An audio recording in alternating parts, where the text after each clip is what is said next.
Have you ever heard a thought disappear? Not when it arrives, bright, loud, restless, but the moment it unhooks itself and vanishes into stillness, like a ripple forgetting it was ever water. It's quieter than breath, softer than silk brushing skin, but when you hear it, truly hear it, you'll know something ancient, something vast has touched the edge of your awareness, and you're not quite the same. Tonight, I invite you into that space, not to think, not to try, but to float, to drift into stories that don't explain, but reveal, not with logic, but with presence. Stories that hum beneath the surface, like koi gliding through moonlit water. These are Zen stories, old as wind through bamboo, gentle as tea poured at twilight. Tales whispered from mountain tops and temple stones, not to teach you anything, but to remind you of what you already know deep down, before names, before noise. As you listen, you may feel something loosening, a quiet inside you blooming. Not sleep exactly, but the soft surrender that leads to it. So let your body settle, let your mind grow drowsy, like dusk stretching its limbs across the sky. There's nowhere to go, nothing to solve, only stories, gentle ones, that carry you like a leaf on a slow-moving river. Past lantern-lit paths, past the hush of pine forests, into the secret places only dreams remember. There is no destination, only this, one breath, one moment, unfolding like petals in the dark. So close your eyes and let the night begin. The Bell Beyond Sound. In a forgotten valley nestled between folded hills and whispering ridges, where clouds often touched the earth and stayed for tea, there stood a humble temple. No grand gate, no golden spires, only a low roof cradled by moss, and wooden walls warmed by years of morning sun and gentle rain. This was the Temple of Silent Pines, where the wind moved slow, as if it too had something to learn. At the heart of the temple courtyard, hanging beneath an arched beam of blackened cedar, was a bell. Not just any bell, this one was ancient, perhaps older than the trees around it. Its surface bore the faded etchings of lotus petals and nameless symbols, worn soft by 1,000 seasons of wind and hands. Each morning before the sun rose fully over the ridge, a young monk named Tenzin would step quietly across the dew-dark stones, his robes brushing the air like a whisper, and strike the bell once. Only once. The sound would rise, slowly at first, like breath gathering, and then bloom, golden and round, spreading into the still air like ripples through a bowl of water, left undisturbed overnight. And in that single note, the valley listened. Birds paused mid-song. Leaves stilled. Even the river, which ran not far from the temple's edge, seemed to hush its burble. The villagers in nearby hamlets often paused whatever they were doing, chopping wood, pouring tea, tying bundles of herbs, and turned their ears slightly, not quite knowing why. Tenzin too would listen. He would lower the wooden striker with reverence, return it to its resting place beside the bell, and remain there, motionless. His eyes would close, his chest would soften, and he would wait, not for the sound, but for what came after it. You see, many months ago, on his first winter in the temple, Master Gendo had told him, "The bell's sound is not what you hear, Tenzin. It is what remains after the hearing ends." At the time, the young monk had bowed deeply and whispered, "Yes, master," as all students do when the lesson is too large to carry all at once. But he did not yet understand. And so each day he struck the bell, and each day he listened, not just with his ears, but with his body, with his breath, with his wondering. And yet, understanding did not come. Weeks became months. The trees turned their colors and let them go. The temple fox disappeared for a while and returned with thinner fur. Rain soaked the stone paths into mirrors, and the scent of wood smoke filled the halls. Still, the bell rang. Still Tenzan listened, and still the silence after felt just empty. Not full as Master Gendo had hinted, not holy, until one morning. It was late spring. A fog lay heavy in the valley, so thick that the temple's outer garden vanished into pale nothingness. The stones beneath Tenzan's feet were slick with mist, and his breath left no trace in the chilled air. He bowed to the bell, raised the striker, and let it fall, gently, with the weight of surrender. But the sound did not rise as before. It seemed to vanish before it fully formed, swallowed by the fog, absorbed by the quiet. No echo, no lingering hum, just absence. Tenzan stood longer than usual, confusion softening into stillness. A different kind of listening began to grow in him, one that had nothing to do with ears. And then something in him moved, not a thought, not an idea, just a quiet tug behind the heart. He turned and walked, past the moss garden, past the stone lantern smudged with lichen, down a path he rarely took, the one that curved behind the temple into a part of the forest where the light changed direction and time seemed to thin. He walked without aim, no sandals, no staff, just silence at his back, and that same quiet question curled gently in his chest. Hours may have passed, or none at all. Eventually the path dissolved into a grove of slender birch trees, and there, half hidden among ferns and moss, was a pond, small, oval, still as breath held in wonder.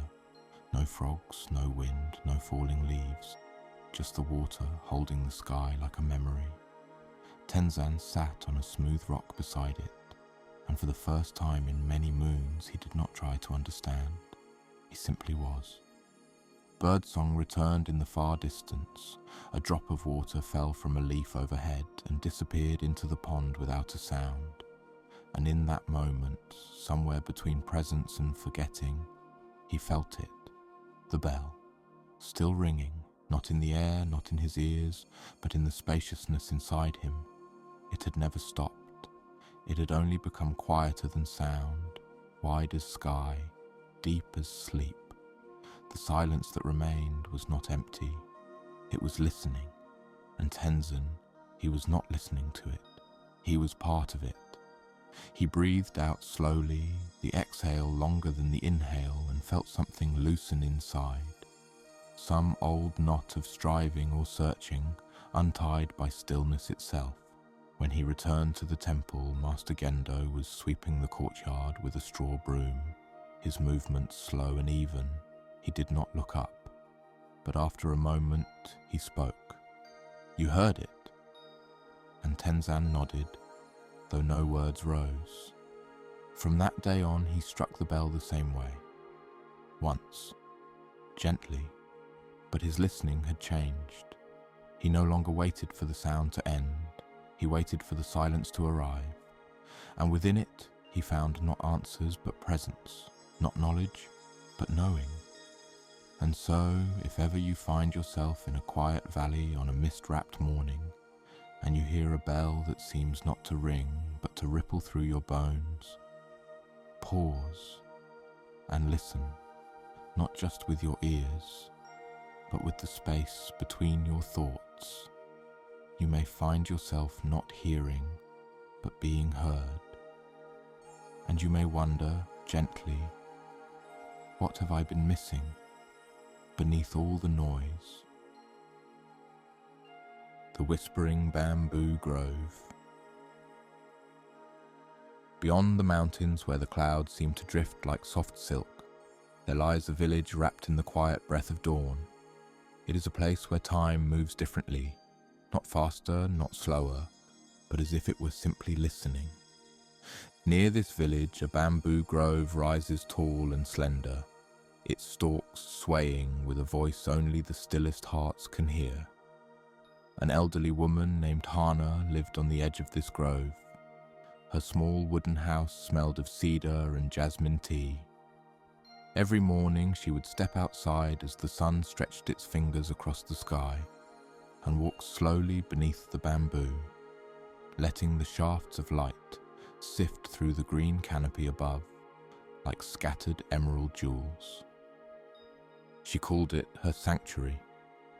The bamboo, with its graceful boughs and whispers, seemed to welcome her. The leaves would tremble gently, and the hollow stalks would sing soft songs when the wind passed through. Hana's days were simple. She tended her garden, brewed tea, and listened, not just to the sounds, but to the spaces between them, the silence that breathed life into every moment. One morning, as the mist curled low over the earth like a pale river, Hana found a young traveller resting beneath a great bamboo stalk. His eyes were heavy with fatigue and questions. He looked up as she approached, and she smiled kindly. "Come," she said softly. "Walk with me." Together they moved slowly through the grove, the bamboo whispering around them like a secret language. "Why do you listen to the bamboo?" the traveller asked. Hana paused, looking up at the slender stalks bending like dancers in the morning light. "Because the bamboo teaches us how to live," she replied. "How so?" he pressed, curiosity threading through his tired voice. "The bamboo bends with the wind, but it does not break," Hana said. "It yields, and in yielding, it finds strength. It whispers not to shout and sways not to fall. It listens to the world, and in listening, it grows." The traveller looked doubtful but said nothing. They continued walking, and soon the sun began to burn away the mist, casting dappled patterns on the forest floor. Hana stopped beside a small clearing where a single bamboo stalk stood taller than the rest, its leaves shimmering gold in the sunlight. "See this one?" she asked. "It has weathered many storms. Its bark is scarred and worn, but it still reaches skyward." The traveller ran his fingers along the rough stalk. "What keeps it standing?" he asked. "Quiet courage," Hana whispered, "and the wisdom to bow when the winds roar." They sat together on a mossy stone. The traveller closed his eyes, breathing deeply the cool, fragrant air. Minutes passed like droplets falling into a still pond. When he opened his eyes, the bamboo grove seemed to hum with a gentle energy, as if the very earth beneath them was alive with whispered stories.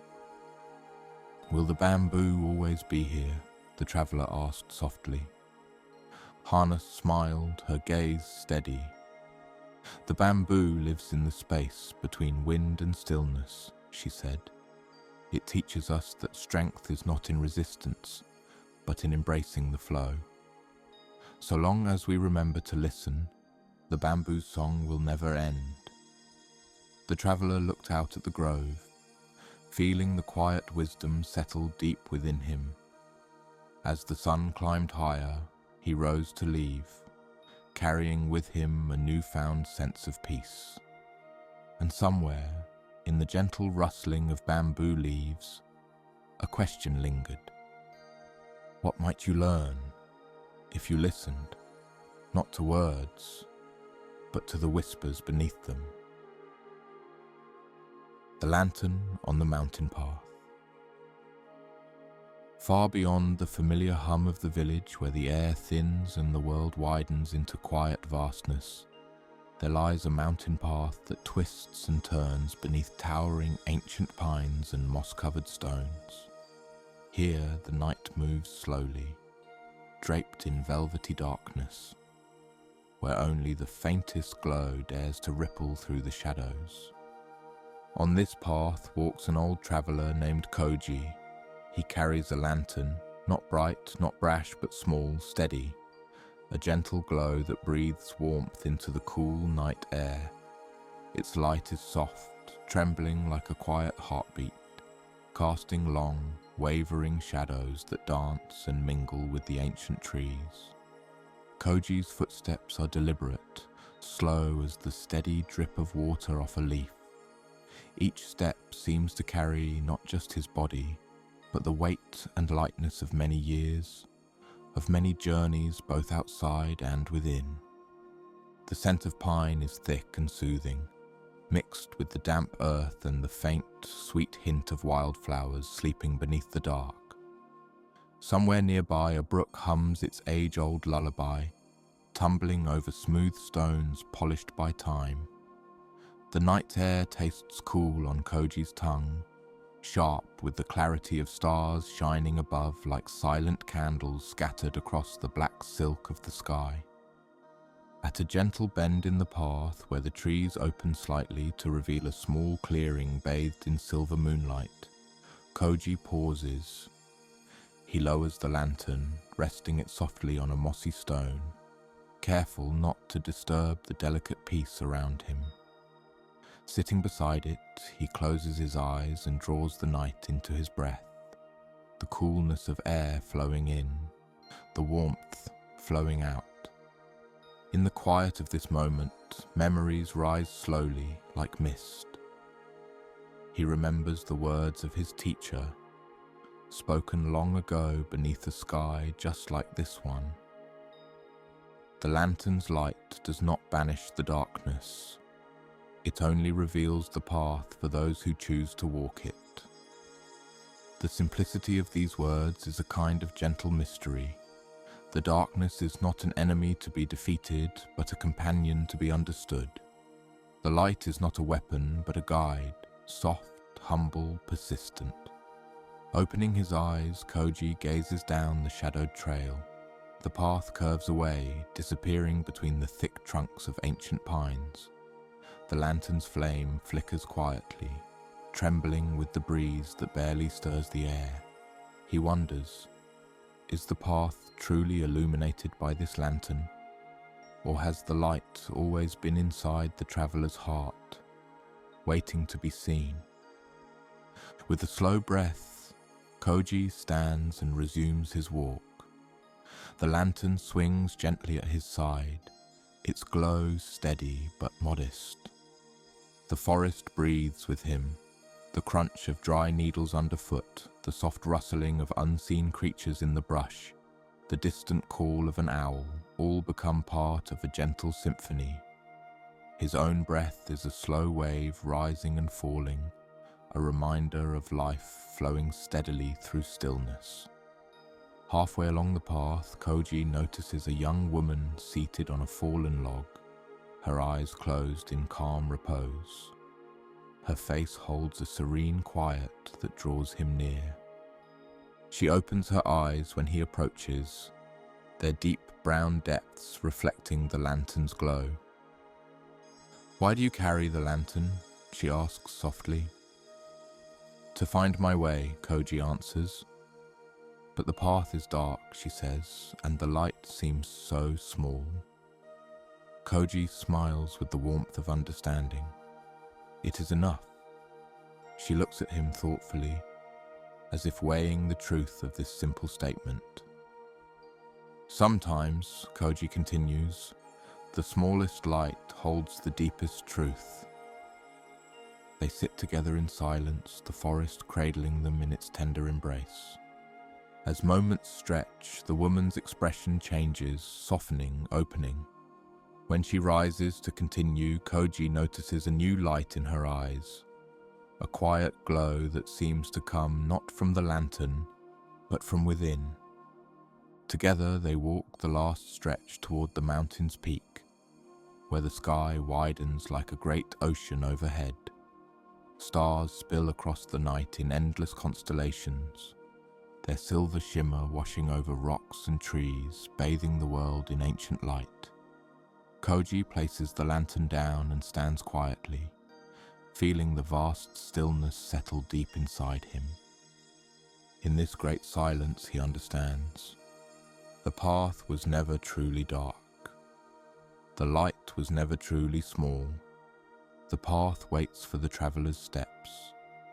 The light waits in the traveller's heart. The lantern's glow becomes a question, flickering gently in the night. When the world fades to shadow, where does your light come from? When all else is silent, what guides your way? The mountain holds no answers, only space. Space to rest, to wonder, to simply be. And in this space, the traveller finds a calm deeper than words, a knowing quieter than thought. So, when you feel lost in the dark, remember the mountain path.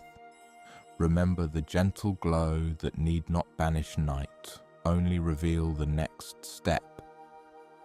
And listen for the light within you, always waiting to be seen.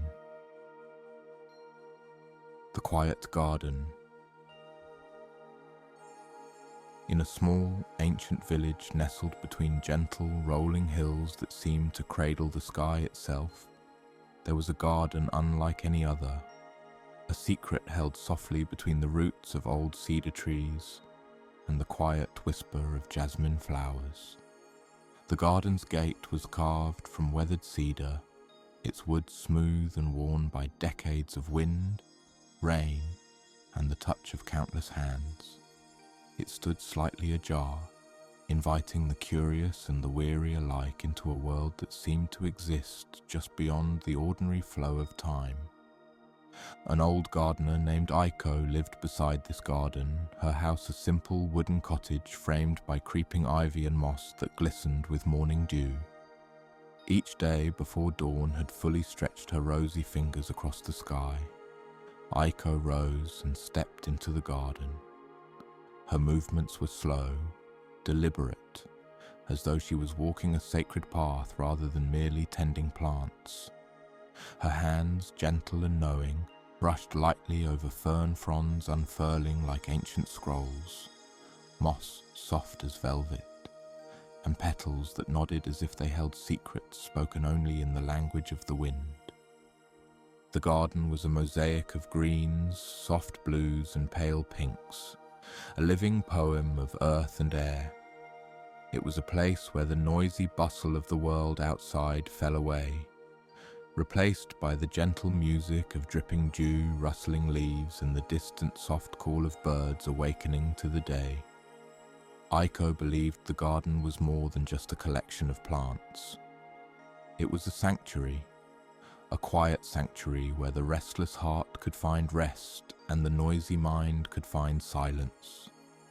It was a place to slow down, to listen not only to nature's songs but to the silence between those songs, the quiet spaces where true understanding blooms. One misty morning, just as the first rays of sunlight began to filter through the leaves like golden threads, a young man came to the garden's gate. His shoulders were heavy with the burdens of many restless thoughts and sleepless nights. The tension in his face softened the moment he stepped through the gate, as if the garden itself exhaled a welcome that seeped deep into his bones. Aiko met him with a gentle smile, her eyes bright with quiet kindness. She motioned for him to walk slowly with her among the plants, to feel the earth beneath their feet and the coolness of the morning air against their skin. "Why does this garden feel so still?" he asked, his voice barely above a whisper, touched with wonder. Aiko led him down a narrow stone path to the heart of the garden, where a small pond lay nestled like a secret. Its surface was smooth and glassy, reflecting the sky and the branches of the whispering trees overhead.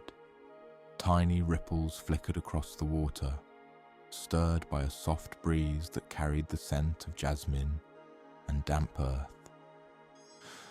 "The garden listens," she said softly, kneeling beside the pond, "not with ears, but with presence. It does not hurry or rush. It simply is." The young man crouched beside her, gazing into the clear water. He saw his own reflection shimmer and change with every ripple, a delicate dance between stillness and movement. "Is that why I feel calmer here?" he asked, the tension in his voice easing as he spoke. "Yes," Aiko replied gently, "because here you are invited to be still, to breathe deeply, to watch without judgment, and to rest." They sat together by the pond, the world quiet except for the soft rustling of leaves and the faint drip of dew falling from the branches. The air was cool and fragrant, and the calm seemed to settle around them like a soft blanket. "The garden teaches us patience," Aiko said, her voice barely above the breeze. "It teaches us about holding space for growth, even when that growth is slow or unseen." The young man thought of his own mind, often racing ahead like a restless river, filled with worries and desires.